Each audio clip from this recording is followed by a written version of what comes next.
Salut tout le monde, comment allez-vous? Moi ça va plutôt bien aujourd'hui, on se retrouve pour une nouvelle vidéo pour 5 trucs que j'ai vraiment bien kiffé dans Dragon Ball GT. Oui, pour une fois on va parler de Dragon Ball GT et non pas de Dragon Ball ou Dragon Ball Z ou bien Super ou autre.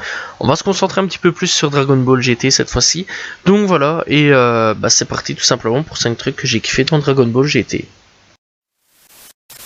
Alors pour le premier moment que j'ai aimé dans Dragon Ball GT, c'est tout simplement un retour en enfance de Goku, tout simplement, et que l'on retrouve une aventure comme dans Dragon Ball, donc la première partie de Dragon Ball. Alors il faut savoir tout simplement que dans la première partie de Dragon Ball, c'était une quête, c'était vraiment un voyage, vraiment très très intéressant, autour du monde, et cette fois-ci c'est un voyage autour de planètes, qui est vraiment cool d'ailleurs, et qui clairement on retrouve ce voyage, un voyage qui m'avait particulièrement touché à une époque et que j'avais bien apprécié. Et si on retrouve tout simplement ce voyage, on retrouve tout simplement cette enfance et qu'on retrouve donc cette âme d'enfant que l'on avait perdue avec Dragon Ball Z. Ici on retourne à l'enfance à nouveau et on revoit Goku retracer tout simplement une nouvelle aventure et partir tout simplement pour un nouveau voyage qui, je trouve, est vraiment bien. Donc voilà, c'était, je trouve, une très très bonne idée de la part des réalisateurs de Dragon Ball GT de faire redevenir Goku enfant et de repartir en voyage pour une nouvelle quête tout simplement, comme dans les premières aventures de Goku. Le voyage sur différentes planètes. Alors, dans Dragon Ball, on a très peu visité de planètes, on a juste visité la Terre, voilà, c'est logique, et Namek, et plus grand chose en fait. Voilà, vraiment plus du tout grand chose. Et à partir de Dragon Ball GT, on corrige un petit peu l'erreur, puisqu'on retourne tout simplement dans l'espace après Namek, et là on visite quelques planètes assez intéressantes, différentes planètes vraiment pas mal, avec différentes cultures, différentes choses, et qui clairement, vraiment ajoutent quelque chose en plus, et on peut voir d'autres populations, potentiellement plus forts ou moins forts, et ça ajoute des choses assez intéressantes dans tout simplement l'histoire et dans le scénario qui peut tout simplement proposer de nouvelles choses.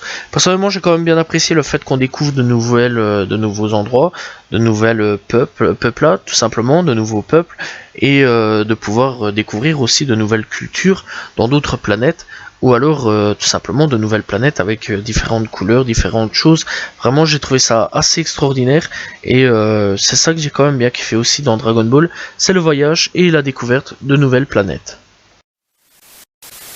Le Shenron Maléfique. Alors, Shenron Maléfique, j'ai quand même bien apprécié aussi cet aspect de l'histoire, parce que je trouve quand même que c'est une histoire plutôt bien écrite avec Shenron Maléfique. C'est qu'en gros, à force d'abuser des Dragon Ball, les Dragon Ball deviennent non pas quelque chose de bien, mais quelque chose de mal, et qui peuvent tout simplement être dangereux. Et bien, les Dragon Ball Maléfiques, et bien c'est tout ça, et clairement c'était cool, surtout avec ce fameux Shenron bleu, tout simplement, qui se séparent en plusieurs parties pour devenir des dragons différents. Alors, il y a quand même des chara-design au niveau des dragons qui sont plutôt cool, genre Lee Shenron et les deux jumeaux qui sont vraiment bien. Il y a encore d'autres, voilà, qui sont plutôt bien. Après, bon, il y en a, c'est ceux-là qui me viennent en tête.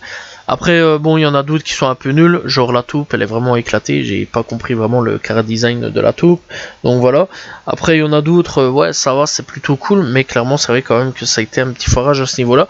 Mais dans l'ensemble, franchement, je trouve quand même que les dragons maléfiques, ça apportait quelque chose de plutôt cool en plus, voilà, et en plus de ça, les dragons étaient éparpillés un peu dans le monde, ça, voilà, ça apportait des cataclysmes, etc., différents trucs assez intéressants, et franchement, je trouve quand même que ça a été plutôt cool, franchement, d'inventer les Dragon Ball maléfiques, et qui clairement apportent quelque chose aussi en plus dans l'œuvre. Goku SSJ 4. Alors franchement, ça fait plaisir de voir Goku et Vegeta en SSJ 4 parce que ça renoue clairement avec clairement les origines de Ozaru, et qui simplement le Ozaru, c'est quelque chose d'assez important dans Dragon Ball les premières parties. Et oui, et bien dans Dragon Ball les premières parties, on voit Goku en regardant la lune se transformer en Ozaru, donc en singe géant, ce qu'on ne voit plus à partir de Dragon Ball Z, donc voilà, et clairement à partir de Dragon Ball Z, on a pratiquement oublié ça, sauf 2-3 fois, voilà, au fait de combats avec les Saiyans, etc., donc avec Vegeta, et qui clairement après on oublie cette métamorphose, on oublie d'où viennent les origines des Saiyans, etc.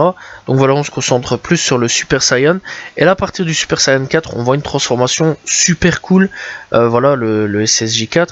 Après Vegeta est obligé de se débrouiller un peu autrement, lui comparé à Goku, voilà.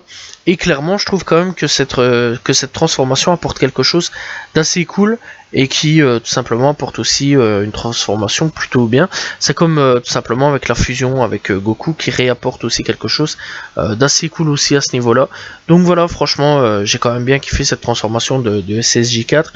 Et franchement, c'était une super bonne idée aussi de renouer tout simplement avec les liens de Dragon Ball et de surtout le Ozaru, qui à la base était l'idée de base dans Dragon Ball et qui était vraiment cool. Donc voilà, et franchement, j'ai bien kiffé quand même cette idée du SSJ4. Le professeur Miu et Baby, qui deviendra Baby Vegeta.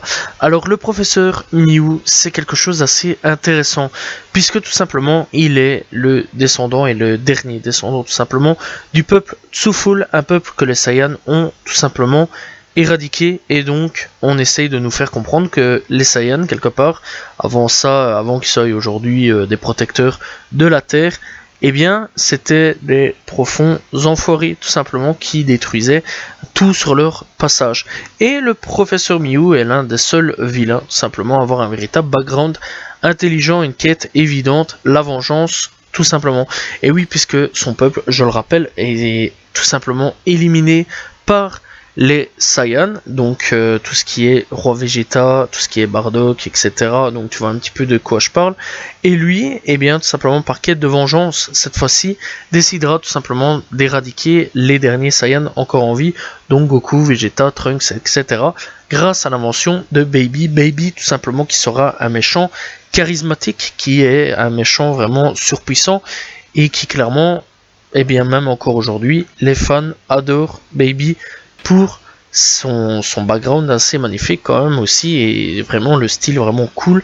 Donc voilà, c'est vraiment l'un des rares méchants qui vraiment a quelque chose, l'un des deux rares méchants qui clairement ont quelque chose et qui aujourd'hui ont une histoire comparé à des Freezer, Cell, Boo et autres tout simplement, parce que c'était juste les Dragon Ball pour soit devenir plus puissant, soit avoir envie tout simplement d'être immortel, ou soit tout simplement envie de détruire la Terre, ou soit juste s'amuser pour certains autres personnages qui clairement n'ajoutaient pas vraiment de choses intéressantes, que ça soit dans Dragon Ball ou Dragon Ball Z, qui malheureusement, eh bien, ça apportait quelque chose dans l'histoire, mais pas grand chose, quoi.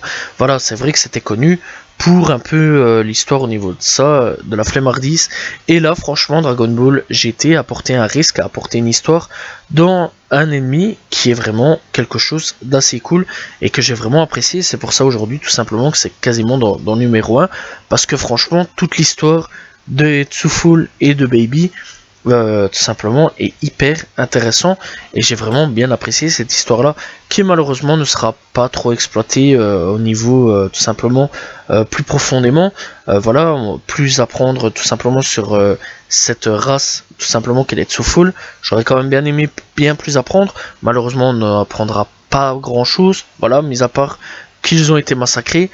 Voilà, on apprendra certaines choses, mais pas trop non plus. Et malheureusement, ce ne sera pas trop exploité à ce niveau-là, au niveau de cette race d'aliens, qui malheureusement ne sera pas énormément exploitée. Donc voilà. Après, est-ce que dans Dragon Ball Super, un jour ou l'autre, on en parlera ou autre? Est-ce qu'on va les réintroduire ou non? Telle est la question, à voir. Mais clairement, aujourd'hui, ça n'est pas vraiment encore d'actualité. Bref, donc voilà, c'est pour ça qu'aujourd'hui c'est clairement un truc qui est numéro 1 et qui est vraiment quelque chose qui m'a vraiment marqué dans Dragon Ball GT. C'est vraiment toute l'histoire autour de ce méchant là, parce que c'était clairement la première fois qu'on avait une réelle motivation pour un méchant.